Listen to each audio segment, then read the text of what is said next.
Welcome to Pinoy 10 kung saan iisa-isahin natin ang 10 pinaka ng mga Pinoy sa iba't ibang bagay. Agree or disagree? Time-space warp. Ngayon din,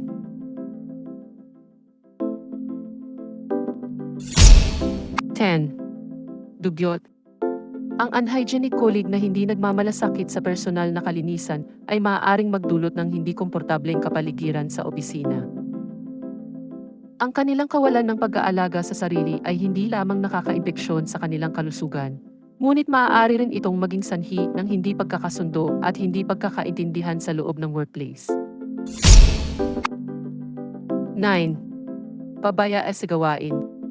Ang procrastinator na palaging hindi tumutupad sa takdang oras ay maaaring maging hadlang sa tamang pagpaplano at pagpapatupad ng mga proyekto sa opisina. Ang kanilang kawalan ng disiplina at pagiging responsable ay maaaring magdulot ng delays at hindi pagkakaintindihan sa trabaho ng buong team. 8. Manipulator.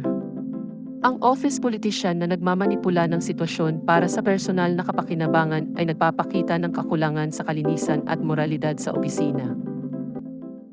Ang kanilang mga pagkilos ay maaaring magdulot ng hindi pagkakasundo at pagkawatak-watak sa team, na maaaring makaapekto sa kanilang produktibidad at pagtutulungan. 7. Feeling manager. Ang micromanager na laging nagbabantay at nagpapahayag ng komento ay maaaring makagambala sa pagganap ng trabaho ng mga kasamahan. Ang kanilang excessive control at pagiging mahigpit sa bawat detalye ay maaaring maging sanhi ng pagkainip at hindi pagkakaintindihan sa opisina. 6. Credit grabber. Ang credit stealer na kumukuha ng kapurihan sa gawa ng iba ay nagpapakita ng kawalan ng integridad at paggalang sa mga kasamahan sa trabaho.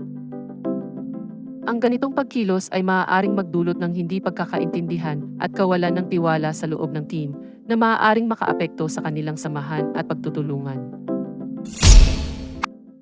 5. Reklamador. Ang palaging nagrereklamo ay maaaring maging hadlang sa pagpapalakas ng positibong kultura sa opisina.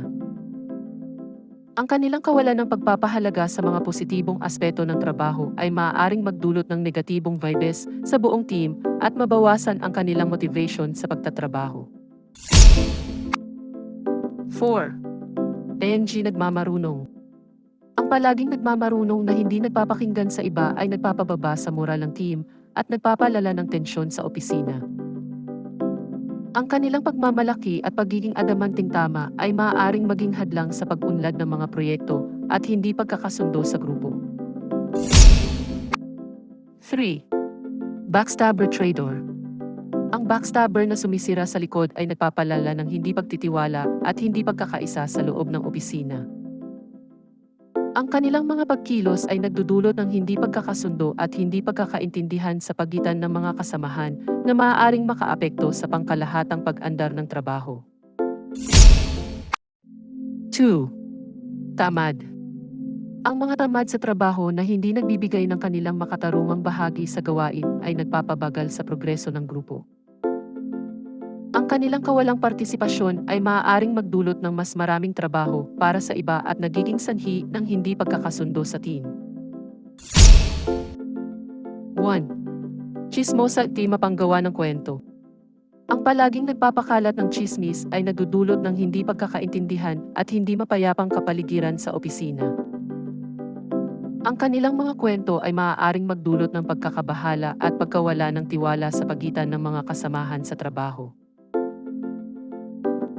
May kakilala ka bang ganito sa opisina? I-share mo nga.